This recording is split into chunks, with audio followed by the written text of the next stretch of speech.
ថ្ងៃអាទិត្យទី3 ខែ 5 ឆ្នាំ 2026 កំពុងតែបត់តង់ខ្មៅ UV តូតឹង 25 បណ្ដោយ 30 ម៉ែត្រជូនដល់អតិថិជន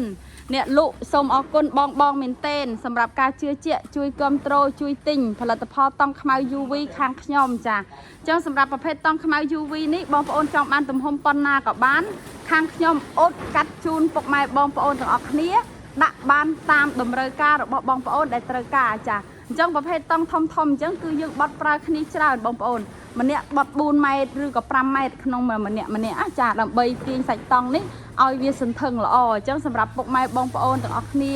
ដែលមានចម្ងល់អំពីប្រភេទតង់ខ្មៅ UV នេះចាចង់សាកសួរព័ត៌មានអីបងប្អូនអាចសួរបានចាຂະຫນាតតង់ខ្មៅ UV នេះគឺយើងធ្វើបានគ្រប់ទំហំណាបងប្អូនចាអញ្ចឹងថតពីមុខដល់ក្រោយជូនបងប្អូនទាំងអស់គ្នាទស្សនានេះគឺជាសកម្មភាពនៃការបត់ចាហើយអវ៉ាន់ខាងខ្ញុំអាចផ្ញើជូនពុកម៉ែបងប្អូនទាំងអស់គ្នាតាមក្រុមហ៊ុនដឹកជញ្ជូនវីរៈប៊ុនធម្មឬក៏តាមតាក់ស៊ីវ៉ាន់នេះគឺទៅខាងខេត្តកំពង់ចាមណាបងប្អូនទៅខាងខេត្តកំពង់ចាមដែលបងគាត់ទិញនេះគឺអស់ជាង3លានរៀលក្នុងមួយផ្ទាំងនេះចាអញ្ចឹងខ្ញុំអរគុណបងធំសម្រាប់ការទុកចិត្តចាសុខសប្បាយសំណាងល្អ